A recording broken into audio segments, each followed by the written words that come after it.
So as I'm sitting here watching my Duke Blue Devils dominate the NCAA tournament, men's and women's, I'm on the internet looking for some Baltimore Ravens news to make some content about. And I come across some things that make me just open my eyes and say, is this true?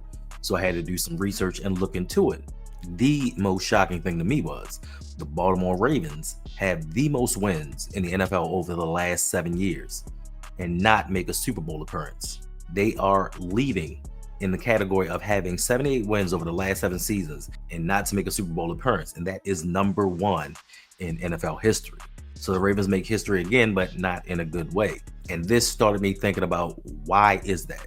Why is it the Ravens are good enough to dominate during the regular season and then in the postseason come up short? And we always have the same answers: the turnovers, the lack of forced turnovers, just people not playing at their best when it counts the most. Situational defense, situational offense, coaching. It's a myriad of things, and it's just not one thing that we can pinpoint as the reason why we just cannot get over this hump. The Ravens have arguably, not arguably, the best, most electric, dynamic player in the NFL on Lamar Jackson, an up-and-coming stud on defense with Kyle Hamilton. We now have Derrick Henry. We have had some of the better defenders and Lamar Jackson throughout these last 7 years, sans 2 seasons. But for this team not to make a Super Bowl appearance, it is perplexing to me. And the only way for the Baltimore Ravens to make this right is they have to get to a Super Bowl this year. And to get to a Super Bowl this year, in my humble opinion, I believe the Ravens need to try out something different. They need to find a different path. They need to go a different way. Yes, last season they picked up Derrick Henry.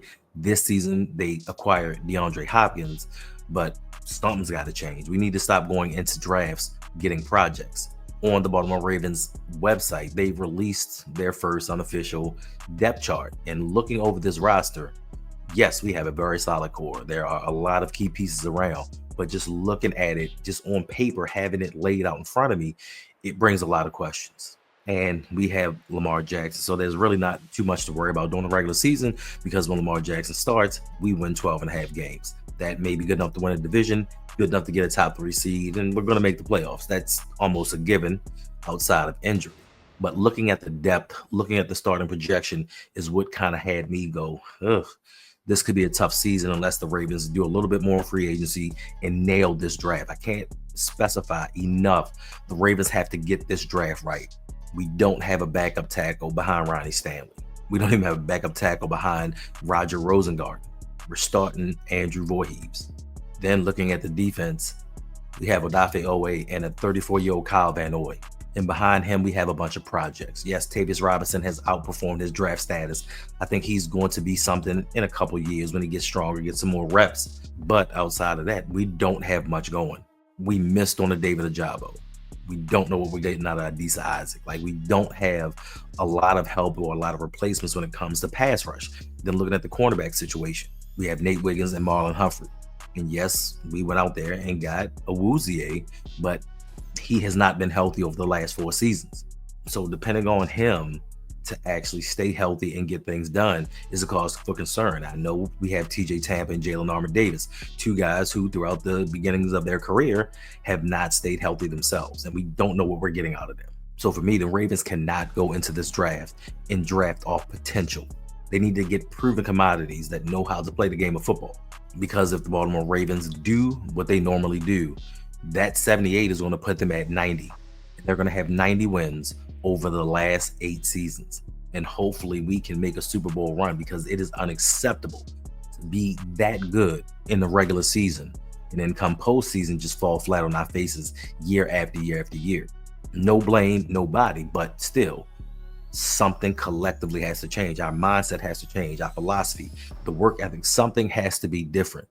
And like I said, it cannot always be pinpointed to just one thing.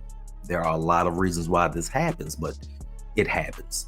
So this is the time that the Ravens can do what they need to do, clear the slate and get the right players. Do not, please do not draft 11 guys and hope that some of them can contribute. Lamar's not getting any younger.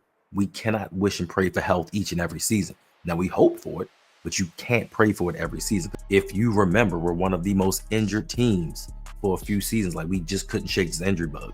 We've been relatively healthy the last few, so let's capitalize while we still can.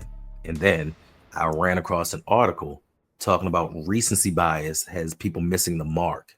And the article was about Mark Andrews and how people have turned on him because of the playoff failure last season, saying that he may or may not have cost us the game. In my opinion, he did.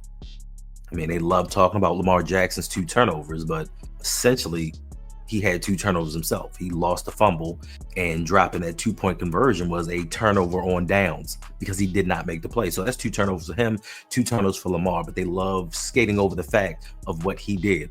Lamar got better in the second half and put us in position to win. Mark Andrews got worse, and he actually made us fail.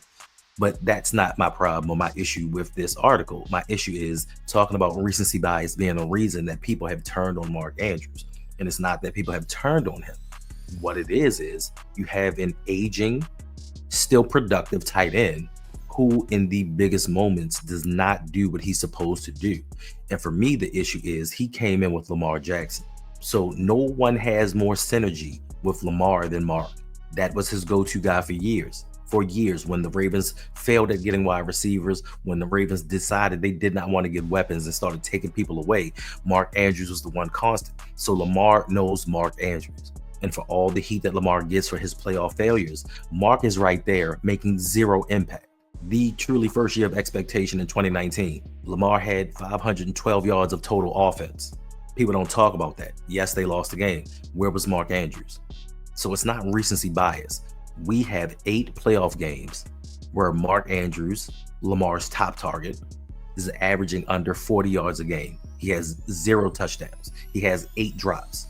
He's caused 3 turnovers to my recollection as of right now. So it's not even about recency bias, and that's the problem that I have. When people start making an argument or people start having opinions on certain things, people love to jump to, well, it was only 1 game. Well, that just happened, so it's just that 1 game. No, it's the totality of everything that's happened. It's 8 years of proof that when it comes and when it matters the most, he disappears and he's not getting any younger and his contract wasn't getting any cheaper. That money could have been allocated somewhere else. And it's not to say we don't appreciate him for what he's done for the Ravens. All-time leader in touchdowns, all-time franchise leading scorer. And he's done some amazing things during the regular season.